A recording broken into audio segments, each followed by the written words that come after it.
Hi, welcome. Enjoy the content, subscribe, and turn on notifications. Mike took a deep breath before placing the last suitcase in the truck's trunk. He had always enjoyed these hunting trips with Dave. It was an old tradition, something that disconnected him from the world, from work, and from everyday worries. For days away from everything, just him, his friend, and nature. Emily appeared at the door with a smile on her face, arms crossed. "Are you sure you don't want me to go with you?" she asked, half laughing. Mike shook his head. "Not this time, Em. Hunting isn't exactly your favorite thing." She laughed and shook her head, as if saying, "I knew you'd say that," but then came closer to give him a kiss. Mike held her by the waist, savoring that last moment before the trip. He had no idea that, in just a few hours, that kiss would leave such a bitter taste. "I love you," he said. Emily blinked and smiled. "I love you too." Dave was already in the truck, scrolling through his phone as he waited for his friend to finish saying goodbye. When Mike got in and shut the door, he glanced in the rearview mirror and saw Emily standing at the front door, waving. "She really loves you, man," Dave said, not taking his eyes off the screen. Mike chuckled, started the car, and headed down the street. The first few minutes of the drive were calm. The radio was playing something quietly enough that they could still talk.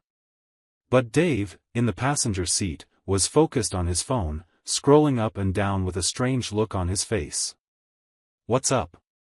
Mike asked, noticing his friend's unusual silence. "Man," Dave began, hesitating. He cleared his throat and looked at Mike, as if he had to be certain he should say what he was about to say.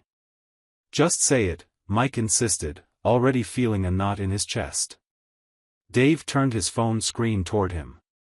At first, Mike took a moment to understand what he was looking at. It was a dating site profile. The photo was clear. The name was different, but that blonde woman with expressive eyes was, without a doubt, Emily. Mike felt the air leave his lungs. He blinked a few times, trying to believe his eyes were playing tricks on him. This can't be real," he murmured, taking Dave's phone to look more closely. There were photos of her he recognized, photos he had taken himself. And then he saw something that made his stomach churn: messages. Emily was actively chatting with other men. And it wasn't innocent talk. A knot formed in Mike's throat. His chest rose and fell quickly, his breathing heavy. A wave of heat spread through his body, a mix of disbelief and anger. "How'd you find this?" he asked, his voice barely above a whisper. "It was by accident. You know those fake profiles that show up on these sites? I was just messing around, scrolling through random profiles, and then, boom. Emily. I thought it had to be a coincidence, but man, look at this." Mike scrolled further and saw that Emily's last visits were just a few hours ago. Before he left for the trip, before the goodbye kiss, before "I love you too." He felt his stomach twist. The truck kept moving, but Mike didn't know how his hands were still on the wheel. His world seemed to have flipped upside down in a matter of seconds. Everything felt like a lie. That goodbye kiss, the loving words, all their years of marriage. Now it all felt dirty. Dave stayed silent, letting Mike process the situation. He knew no words could lessen that pain. Mike blinked a few times, trying to keep it together. He didn't want to lose control, not right then. But his heart was in pieces. "I have to go back," he said, his voice rough. "I have to confront her right now." Dave placed a hand on his shoulder. "Man, I know this feels like a punch in the gut, but think carefully. Do you really want to catch her off guard? If we go back now, she might deny it or make up any excuse. But if we wait, you can get proof. And once you have that, there won't be any excuses." Mike took a deep breath. He wanted to turn around on that road, drive home, and ask Emily to her face why on earth she was doing this. But Dave was right. Confronting her now would give her a chance to lie, slip away, manipulate the situation. He closed his eyes for a moment, trying to calm down. "I never imagined I'd be in this position," he murmured, more to himself than to Dave. His friend sighed. "Nobody imagines it. But now that you're here, you have to keep a cool head."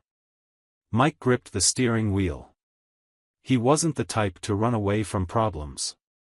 But this wasn't a battle he could win with impulsiveness. His chest hurt as if part of him had been ripped away. The trip that was supposed to be a time to unwind had turned into an inner battlefield. He had no idea how he would get through the next few days, and knowing that, while he was out there, planning his next move, Emily might be at home, laughing, having fun, with someone else. He swallowed hard. If there was one thing Mike knew, it was that he wouldn't just let this slide.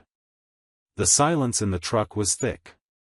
The road stretched out ahead like an endless line, but in Mike's mind, everything was a tangled mess of chaotic thoughts. Emily's betrayal weighed heavily on his chest, a blow he never saw coming. His marriage, which he believed so solid, suddenly felt fake.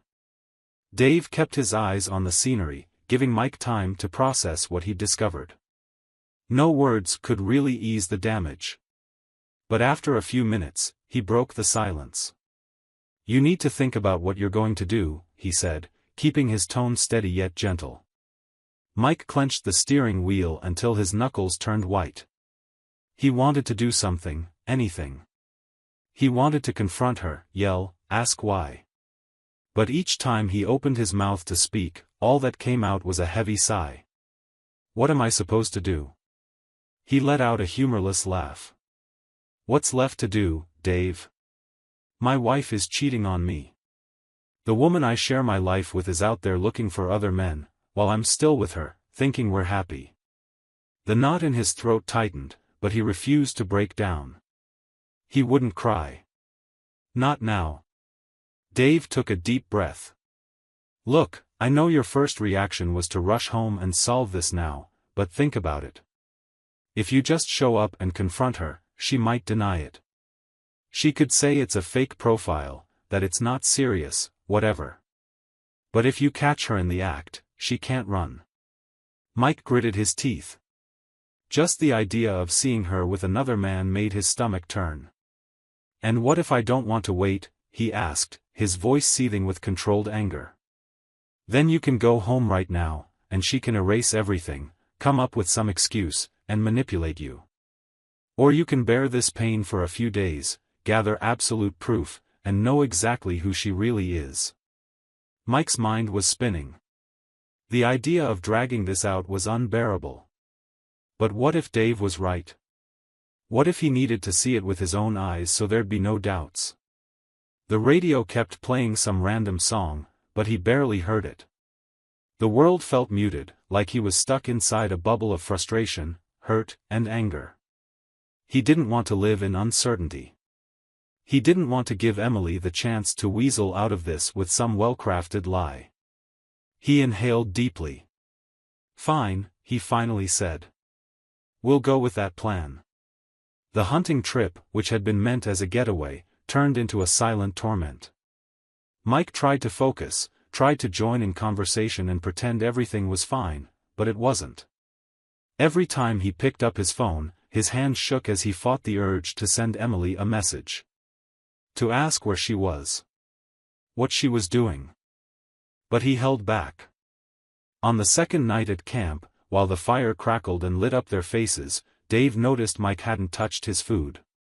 "You need to eat, man," he said, poking at his own piece of meat with a makeshift fork.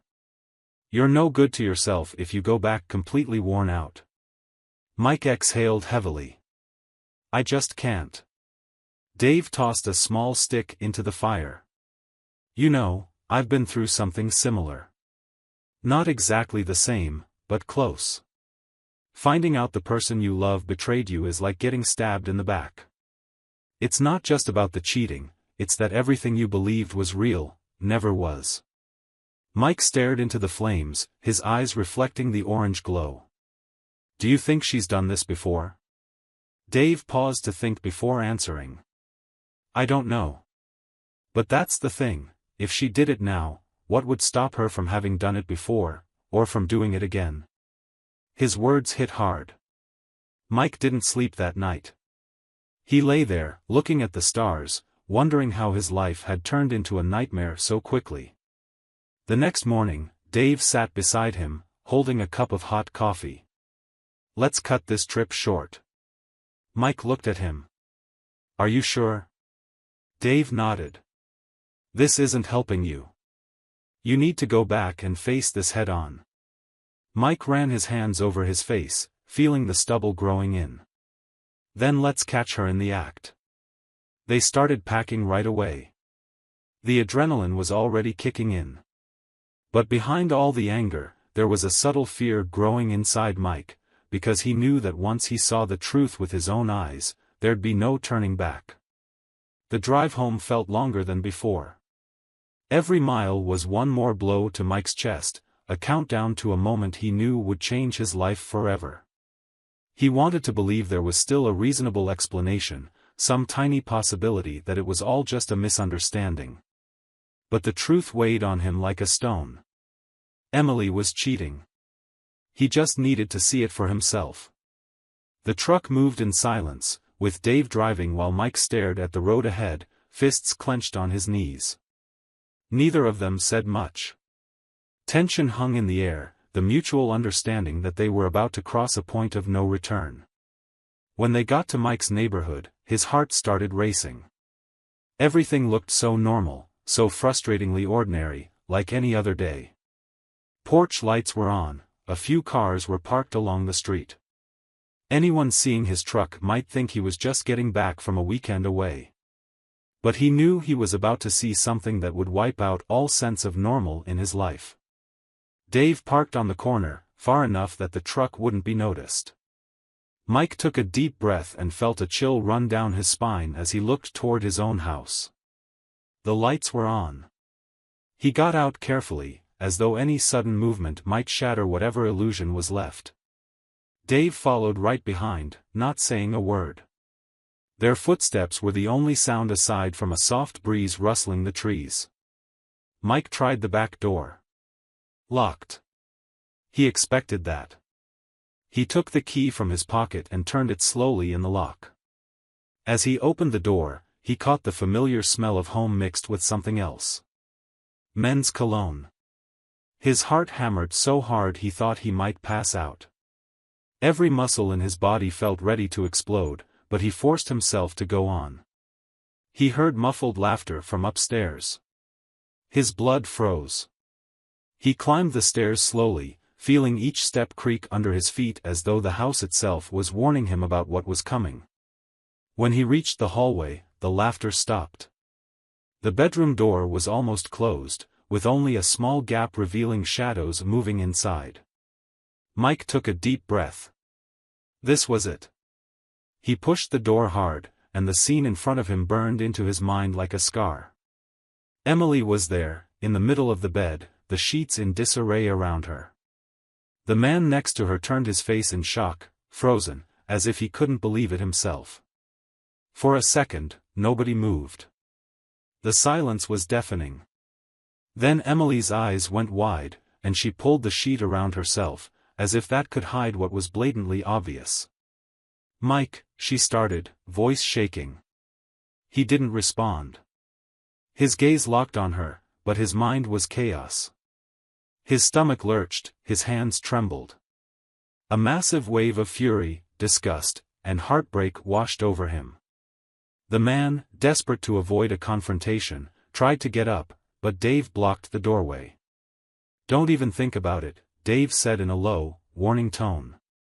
Mike finally found his voice, though it came out rough and almost unrecognizable. "How could you?" Emily looked at him, tears already filling her eyes, but Mike didn't see any remorse there, just panic.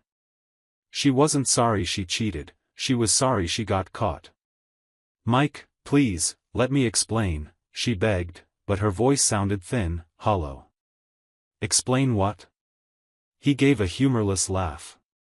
He pulled his phone from his pocket and, without a word, started recording. Emily's eyes went wide. Mike, don't what? Don't show what you did? Don't show who you really are. He took a step closer, keeping the camera on her. She glanced desperately at her lover, as if he could help, but the man just looked down, clueless. The irony of it all hit Mike in a wave. For years, he thought he knew Emily. Thought she was his partner, the person he'd build a life with. But here she was, naked in the bed they shared, with a stranger who'd probably been laughing behind his back. The pain was unbearable. He stopped recording and lowered his phone. It's over, Emily. She opened her mouth as if to speak, but Mike was already walking out. He didn't need to hear anything else. Mike left the house without looking back. The cool night air barely registered, his body felt hot with rage, humiliation, and 1,000 emotions exploding at once. He hardly noticed his trembling hands as he slipped his phone into his pocket. Everything seemed to move in slow motion, as though the world had lost its sound and all that remained was the frantic beating of his heart. Dave followed close behind, shutting the door with a thud. Neither of them spoke as they headed back to the truck parked on the corner. Mike felt that if he said anything right then, something inside him would snap for good. Once in the car, Dave started the engine and glanced at his friend. "Do you want to go to my place?" Mike stared at the street ahead, mind blank, as though trying to make sense of what had just happened. Part of him wanted to believe it wasn't real, that he was still on that hunting trip and about to wake up from a bad dream. But the smell of that cologne lingered in his nose, and the image of Emily in that bed was seared into his mind.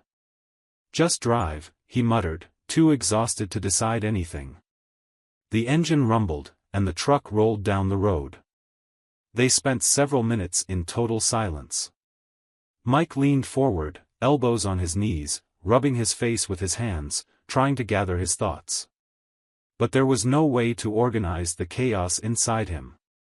A tightness in his chest, a raw hurt, and a sense of betrayal more painful than any physical wound he'd ever had. "You need a lawyer," Dave said at last, breaking the silence. Mike let out a flat, joyless laugh. "That's it? Is that how this ends?" Dave gripped the steering wheel. "I know it's not what you want to hear, but you need to think about your next step. You have everything on video now. You need to make sure she doesn't turn this against you." Mike looked out the window.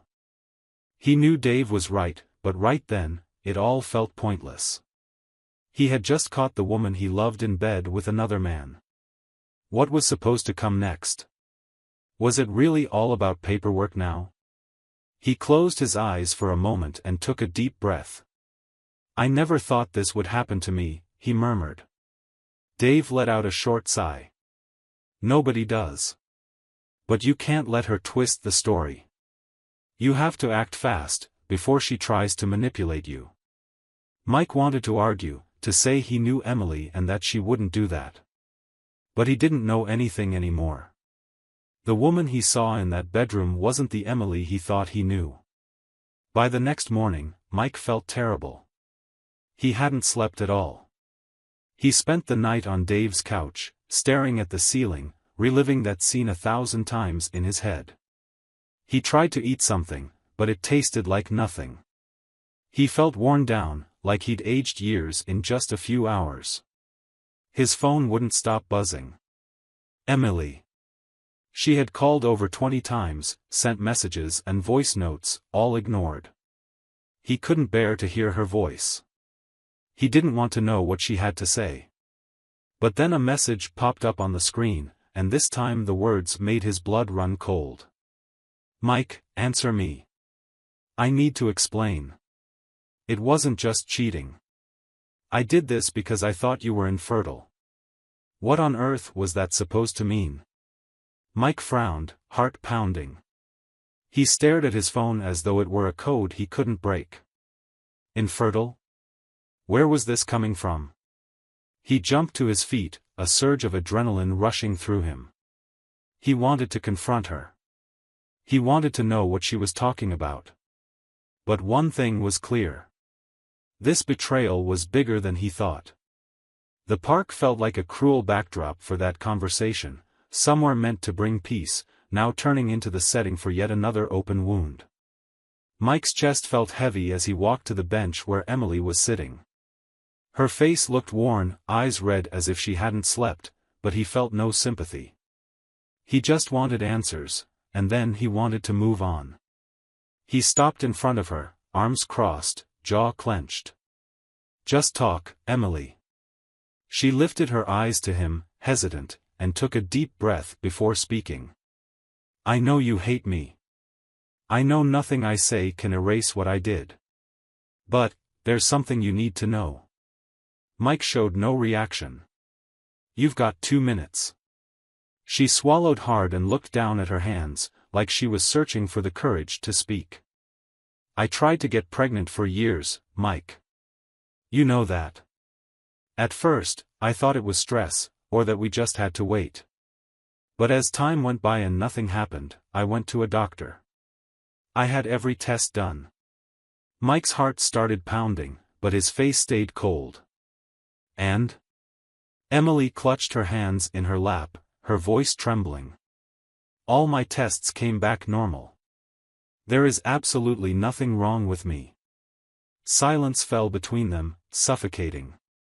Mike didn't blink. "What are you trying to say?" She looked at him, tears brimming in her eyes. "The doctor told me that if nothing was wrong with me, then there was a 100% chance the problem was with you." Mike blinked a few times, like his brain was struggling to process this. "You're telling me I'm infertile?" I don't know. But that's what the doctor said. Statistically, if I'm fine, then it has to be you." Mike felt a knot in his stomach. "And you thought the solution was to sleep with another man?" She dropped her head, shoulders shaking. "I was desperate, Mike. You know how much I've always wanted a child. I felt like there was no way out." He let out a humorless laugh. "No way out? All you had to do was talk to me. Instead, you decided to cheat." Emily raised her tearful eyes to him. "I was afraid of losing you." He shook his head, feeling only anger and disgust. "You already lost me."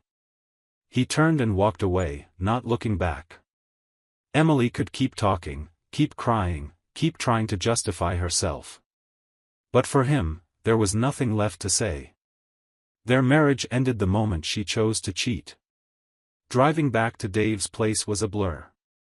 Mike barely noticed traffic lights, signs, or the streets rushing by in a haze. His mind spun with the last conversation he'd had with Emily. Every word echoed like a gunshot in his head.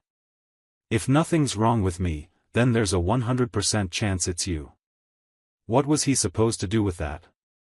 He gripped the steering wheel so hard that his knuckles went white. It wasn't enough that Emily had destroyed their marriage by cheating. No. She had to twist the knife. She wanted him to think this was his fault. But was she telling the truth? Could he really be infertile? He never suspected anything like that. He and Emily had tried for a child, sure, but he was never worried that it might not happen eventually. Now, though, after everything she said, he couldn't stop replaying every moment, every year that went by with no pregnancy. What if? He swallowed hard. What if she was right? A hot flash of anger surged through him. He pulled into Dave's garage and sat there, engine running, hands locked on the wheel, staring at nothing. He took a long breath, trying to control the wave of emotions. He heard the house door open, and a moment later, Dave appeared outside. "You look like you've seen a ghost," he said, leaning against the car. Mike let out a hollow laugh. "Almost." Dave frowned. "What happened?" Mike sighed and turned off the engine. "She said she had every test done and that nothing's wrong with her. The doctor apparently told her that if it's not her, it must be me." Dave was quiet for a second. "And do you believe that?" Mike ran his hand over his face, exhausted. "I don't know. I don't know what to believe anymore. Man, Dave began, picking his words carefully, look at what she did to you. Look at where you are now. Are you really going to let her plant that doubt in your head? Mike knew he was supposed to say no. He was supposed to shrug it off and move on. But he couldn't. What if it's true? He asked, finally giving voice to the thought that had been hammering at him. Dave drew a long breath. Then if it's true, that's something you deal with yourself, not through her word. You can get tested and know for sure. But don't let this destroy you more than it already has. Mike nodded slowly. I'm not doing it for her. I'm doing it for me. And right then and there, he made his decision. Over the following days, he scheduled a test and waited for the results without telling anyone. Not even Dave. It was something he had to face alone. When the results came in, he opened the envelope with trembling hands.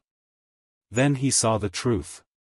He read the cold, technical words, but the message was clear. He wasn't infertile. He had a slight difficulty, something that could lower the odds a bit, but nothing that made it impossible for him to have children. The doctor assured him that, with time and patience, there was no reason he couldn't become a father one day. Mike let out a low, shaky laugh, feeling a mixture of relief and fury course through him. Emily had lied. Or worse, she convinced herself of something without giving him a chance to figure it out together. She destroyed everything based on an assumption. That night, Mike sat alone on Dave's porch, a beer in his hand, staring at the sky. For years, he believed Emily was his partner, that they faced everything together. But in the end, she made decisions on her own. She doubted him. She cheated. She decided he was the problem, without ever letting him find out the truth with her. Now, she was no longer part of his life. Despite the pain, he realized he was free. Free to rebuild. Free to start over. And above all, free to someday find someone who truly understood the meaning of love and loyalty. Thank you for watching the video. If you enjoyed it, don't forget to subscribe to the channel and turn on notifications so you won't miss any updates. See you next time.